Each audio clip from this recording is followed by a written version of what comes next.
नमस्कार, जय हिंद, जय भारत। हम अपने जीवन में पहले अपने माँ के कोख में 9 माह रहने के पश्चात जन्म लेते हैं और जन्म के पश्चात 3 साल तक, 3.5 साल तक घर में किलकारियाँ मारते हुए माता पिता का प्यार प्राप्त करते हैं। तत्पश्चात शुरू होता है शैक्षणिक जीवन। उसमें स्कूलिंग, कक्षा 1, कक्षा 2, फिर स्टैंडर्ड 3, 4, 5 और उसी प्रकार से 9, 10, 11, 12 करते हुए हम ग्रेजुएशन में प्रवेश लेते हैं। ग्रेजुएशन के पश्चात प्रोफेशनल डिग्रीज, पोस्ट ग्रेजुएशन और फिर तलाश होती है, खोज होती है एक अच्छी सर्विस की। सर्विस लेने के लिए और उसको पाने के लिए हमारी योग्यता, हमारी पढ़ाई और हमारी काबिलियत उसमें महत्वपूर्ण भूमिका अदा करती है। अब नौकरी मिल गई, पहले बचपन, फिर जवानी, जवानी में शिक्षा और शिक्षा के पश्चात नौकरी, नौकरी के बाद आता है वैवाहिक जीवन। चाहे माता पिता के रजामंदी और आपसी बातचीत में एक पारंपरिक शादी हो या अपनी पसंद के लड़के या लड़की के साथ लव मैरिज करें। अब ये तो आपकी किस्मत पर और ऊपर के जो हमारा परमपिता परमेश्वर बैठा है उनके द्वारा निश्चित किए गए खेल को हम खेलते हैं। यहाँ पर मैं यह कहना चाहता हूँ कि जोड़ियाँ तो ऊपर वाला बनाता है। अब मैं पति पत्नी के संबंध में अलग से वीडियो आपके पास प्रस्तुत करूँगा, परंतु आज का जो मेरा मुख्य विषय है कि शादी होने के पश्चात, बच्चे होने के पश्चात हम बच्चों के लालन पालन पोषण में लग जाते हैं और ऐसे समय में हमें आवश्यकता होती है पूंजी की, धन की, और सर्विस करते हुए, व्यापार करते हुए, बिजनेस करते हुए हम धन अर्जन करते हैं। हो सकता है हमारा पार्टनर, पत्नी या पति, वह भी सर्विस में हो और इस प्रकार से लक्ष्मी यानी कि धन की देवी का आगमन हमारे घर में होता है।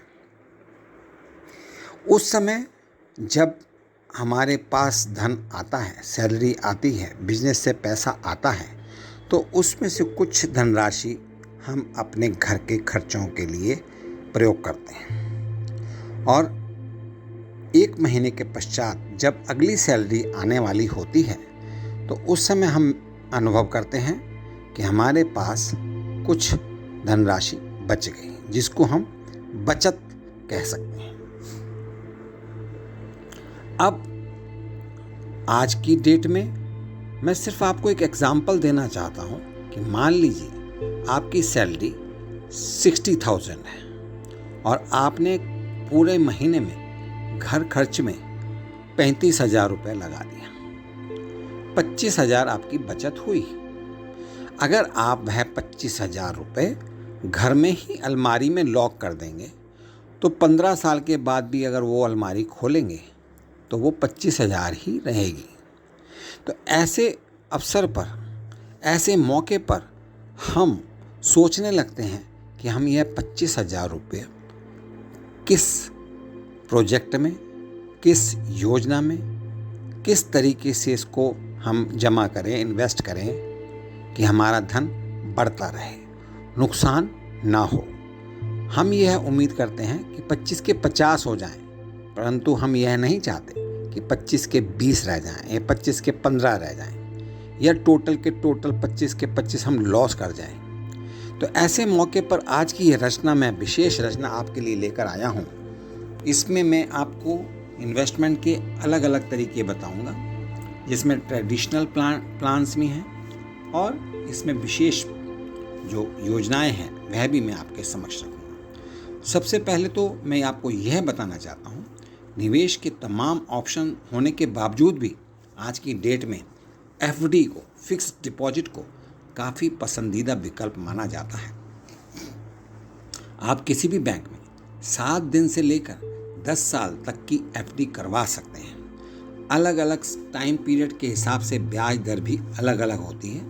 पोस्ट ऑफिस में भी आपको 1 साल से लेकर 5 साल तक की एफडी का विकल्प मिलता है, आप इसे चुन सकते हैं। फिक्स्ड डिपॉजिट में सबसे आसान बात तो ये है कि ज़रूरत पड़ने पर, आवश्यकता पड़ने पर आप इस एफडी को तोड़कर धनराशि प्राप्त कर सकते हैं।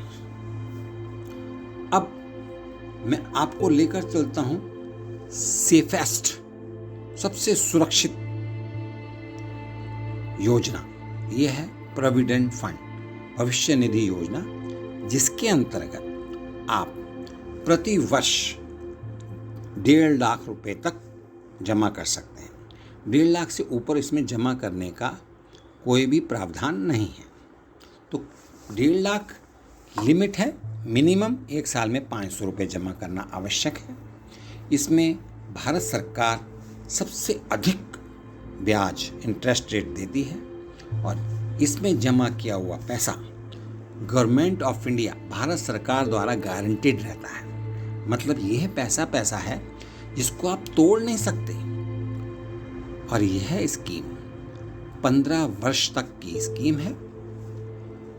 इसके अतिरिक्त यदि आप इस 15 वर्ष के बाद भी आप कंटिन्यू करना चाहते हैं तो 1 साल पहले पोस्ट ऑफिस में या बैंक में अपना प्रोविडेंट फंड के अकाउंट नंबर देकर उसको और आगे 15 साल के लिए बढ़ा सकते हैं। आवश्यकता पड़ने पर आप इसमें 50%, 75% पैसा निकाल सकते हैं। जैसे किसी अपने बच्चों की शिक्षा के लिए, मकान या निवास लेने के लिए, कोई बीमारी हो गई या कोई अनहोनी हो गई उसके लिए, घर खरीदने के लिए, और ये सब के कारण आपको कुछ पैसा उसमें से निकाल सकते हैं, लेकिन टोटल पूरा पैसा आप उसमें से नहीं निकाल सकते। अब जो आजकल के डिजिटल इंडिया में जो चल रहा है, म्यूचुअल फंड में पैसा निवेश करना चाहिए और म्यूचुअल फंड पैसा निवेश करने का सर्वोत्तम तरीकों में से एक माना जाता है। अब यह पैसा म्यूचुअल फंड में, जैसे सपोज आपने 25,000 रुपये जमा किया एफडी में, तो वो लगभग आपकी 10 साल में जाके डबल होगी आजकल के रेट ऑफ इंटरेस्ट के हिसाब से। किसी प्राइवेट कंपनी में डालेंगे तो 7 साल में डबल हो सकती है, लेकिन प्राइवेट कंपनी में रिस्क रहेगा, आपका डबल भी हो सकता है और पैसा डूब भी सकता है। अब म्यूचुअल फंड की बारी आती है, तो म्यूचुअल फंड में आपका पैसा 3 साल में भी डबल हो सकता है, 5 साल में भी डबल हो सकता है, 6 साल में भी डबल हो सकता है, और कभी कभी कुछ ऐसी मिसअंडरस्टैंडिंग हो जाती है, कैसे कुछ गलत म्यूचुअल फंड में पैसे डालने से पैसे माइनस में भी जा सकते हैं।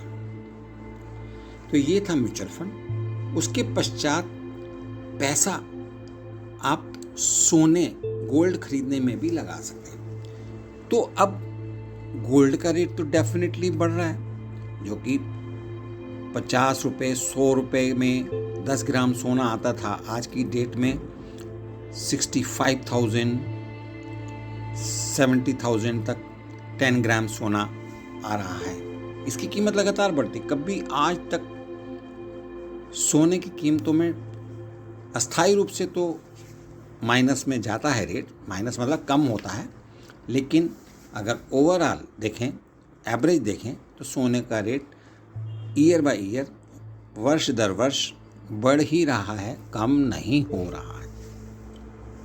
परंतु सोना या गोल्ड लेने से, घर में रखने से उसकी सिक्योरिटी, सुरक्षा की समस्या बन जाती है। तो भारत सरकार ने उसमें डिजिटल गोल्ड खरीदने के लिए भी आपको संसाधन जुटाए हैं। इसके अंतर्गत आप डिजिटल रूप से डिजिटल गोल्ड खरीद सकते हैं। इसके अंतर्गत अभी आप अन्य स्कीम आपकी चलती हैं, तनिष्क का हो गया, मालाबार का हो गया, और ऐसे अनेक हैं जो शोरूम खोल करके बैठे हैं। वो भी आपके पास महीने की स्कीम, मंथली स्कीम्स के हिसाब से पैसा लेकर के आपका पैसा डिपॉजिट करते हैं। सपोज आपने 11 महीने का दिया तो 12वें महीने का पैसा वो अपने पास से लगाएंगे। ये था सोना। अब रियल एस्टेट, कुछ लोग प्लॉट खरीदते हैं, कुछ लोग फ्लैट खरीदते हैं।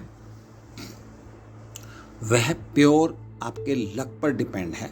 आपकी वो खरीदी गई जगह या ज़मीन या फ्लैट किस लोकेशन में है, किस अथॉरिटी द्वारा अप्रूव्ड सोसाइटी में है, यह सब बातें भी मैटर करती हैं। रियल एस्टेट में भी पैसा कभी कम नहीं होता। कम से कम जितना लगाया है उतना तो मिल ही जाता है, लेकिन एक प्रूफ, एक सबूत के तौर पर वह आपके सामने रहता है। अगर फ्लैट लिया है तो रेंट मिलता रहता है, प्लॉट लिया है तो प्लॉट की कीमत बढ़ती रहती है, लेकिन कितनी तेजी से बढ़ेगी यह आपकी लोकेशन पर डिपेंड करता है। राष्ट्रीय पेंशन योजना यह बहुत अच्छी स्कीम है।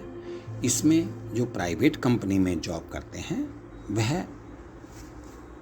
व्यक्ति या वह नर नारी इस स्कीम में पैसा डिपॉजिट कर सकते हैं, जिसके अंतर्गत कुछ वर्षों तक पैसा भरना है, और जब आप 55 या 60 ईयर्स जो भी आप ऑप्शन रखेंगे तब से आपको एक निश्चित पेंशन आपके अंतिम समय तक मिलती रहेगी। तत्पश्चात आता है आपका बीमा, लाइफ इंश्योरेंस। लाइफ इंश्योरेंस आप अवश्य कीजिए, पति का भी कीजिए, पत्नी का भी कीजिए, माता पिता का भी कीजिए, बच्चों का भी कीजिए। पहले क्या था, परंपरागत बीमा कंपनी बीमा योजनाएं, परंपरागत योजनाएं चलाती थी, जिसमें बहुत अधिक धनराशि लेकर के और बहुत कम इंश्योरेंस या बीमा होता था। आजकल सरकार के प्रयासों से और विभिन्न क्षेत्र में बीमा कंपनियों द्वारा योगदान से टर्म इंश्योरेंस की परंपरा शुरू हो गई है। टर्म इंश्योरेंस क्या होता है? इसके अंतर्गत राशि कम ली जाती है, लेकिन इंश्योरेंस बहुत अधिक मिल जाता है। यदि आप हर महीने 30 से 40 हज़ार रुपये भी कमा रहे हैं, हर महीने की बात कर रहा हूँ मैं, तो आप 1 करोड़ रुपए का टर्म इंश्योरेंस ले सकते हैं। इससे बुरे समय में अनहोनी होने पर आपके परिवार को 1 करोड़ रुपया मिल जाएगा। तो मैं ये नहीं बोलता कि सारा का सारा पैसा आप बीमा क्षेत्र में लगाइए, लेकिन कम से कम एक टर्म इंश्योरेंस होना चाहिए घर के सभी मेंबर्स का। आजकल तो कई बीमा कंपनियों ने ऐसी स्कीम चला दी जिसमें कुछ कंसेशन दे करके, कुछ छूट दे करके पूरे परिवार का टर्म इंश्योरेंस कर दिया जाता है। इससे सभी जनों का, सभी परिवार के सदस्यों का इंश्योरेंस हो जाता है। तो ये सब इन्वेस्टमेंट के तरीके मैंने आपको बताए। अब मैं आपको लेकर चलता हूँ शेयर मार्केट की तरफ। शेयर मार्केट एक ऐसा इन्वेस्टमेंट का तरीका है जिसमें आप धन लगाकर अपनी धनराशि को, अपने अमाउंट को 6 महीने में भी डबल कर सकते हैं, 1 साल में 4 गुना भी कर सकते हैं, 5 वर्ष में आप 10 गुना भी कर सकते हैं, 20 गुना भी कर सकते हैं। लेकिन फिर वही रिस्क आ जाता है जिसमें कभी कभी शेयर मार्केट में पैसा डूब जाता है। इसके अंतर्गत आप एक काम कर सकते हैं कि आप अपने बचत को, कुछ हिस्सा बचत का आप शेयर मार्केट में डाल सकते हैं, कुछ हिस्सा आप एफडी में डाल सकते हैं, कुछ हिस्सा आप बीमा में कर सकते हैं, और कुछ हिस्सा ऐसे डिपॉजिट करके जब थोड़ा सा अमाउंट हो जाता है तो किसी फ्लैट या ज़मीन के लिए भी आप खर्चा कर सकते हैं। और हर महीने थोड़ा थोड़ा डिजिटल गोल्ड लेते रहेंगे तो इससे आपकी धनराशि बहुत तेज़ी से बढ़ेगी।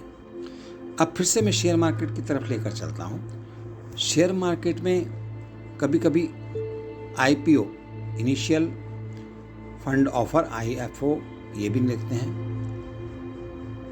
और कुछ पेनी स्टॉक्स, कुछ ब्रांडेड स्टॉक्स, ऐसे कंपनियों के स्टॉक्स जो बहुत अच्छे चल रहे हैं, उन्हीं कंपनियों के स्टॉक्स को आप लेना चाहिए। म्यूचुअल फंड में भी आप थोड़ा थोड़ा पैसा सिप के रूप में, सिस्टमेटिक इन्वेस्टमेंट प्लान के रूप में 1000 रुपये पर मंथ ऐसे लगा सकते हैं। इसी प्रकार गोल्ड, डिजिटल गोल्ड में भी 1000 रुपये पर मंथ लगा सकते हैं। म्यूचुअल फंड की जो मैं बात कर रहा हूँ उसमें बहुत अच्छे आजकल फंड आ गए जो कि 3 साल में 30-40% तक आपके पैसे को बढ़ा देते हैं। इसमें HDFC फ्लैक्सी कैप फंड है, Nippon India small cap fund है, HDFC बैलेंस एडवांटेज फंड है, ICICI प्रूडेंशियल इक्विटी एंड डेप्ट फंड है, ICICI Prudential corporate bond fund, ICICI Prudential short term fund, LIC mutual fund, gold ETF। तो इस प्रकार से अनेक म्यूचुअल फंड आजकल आ गए जो कि आपके पैसों को बहुत तीव्र गति से बढ़ा सकते हैं। लेकिन यहाँ मैं फिर वही कहना चाहूँगा कि पूरा का पूरा पैसा एक स्कीम में ना लगाएं, उसको आप बांट सकते हैं। जैसे जैसे मैंने आपको बताया, FD में, PPF में, गोल्ड में, बीमा क्षेत्र में, म्यूचुअल फंड में, शेयर मार्केट में। तो इससे क्या होगा, आप जब ये बुद्धिमानी से पैसा इन्वेस्ट करेंगे तो आपके पैसे बढ़ेंगे भी और आपको रिस्क भी कम रहेगा। शेयर मार्केट में पैसे कहाँ लगाने चाहिए, यह भी एक विचारणीय विषय है।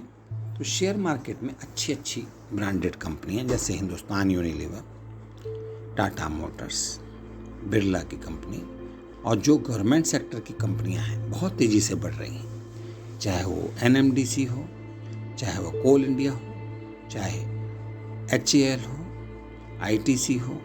तो इस प्रकार की बड़ी बड़ी कंपनियां जिनका अमाउंट, जिनका फंड बहुत ज़्यादा है, उसमें लगाने से आपका पैसा डूबने का चांस कम रहता है, पैसा बढ़ने का चांस ज़्यादा रहता है। तो आप अपने डिपॉजिट को, अपने बचत को सिस्टमेटिक ढंग से 5-6 मदों में बांट करके जमा कर सकते हैं, जिससे आपका फंड, आपका बचत, आपके पैसे सुरक्षित भी रहेंगे और बढ़ते भी रहेंगे। पूरा पैसा एक जगह नहीं लगाना चाहिए। इसी सलाह के साथ मैं आप सबके लिए मंगल कामनाएं, शुभकामनाएं करता हूँ। लक्ष्मी माता की कृपा आप पर बनी रहे। आप सभी के लिए आशीर्वाद, मंगल कामनाएं, शुभकामनाएं। बहुत बहुत धन्यवाद। नमस्कार। जय हिंद, जय भारत।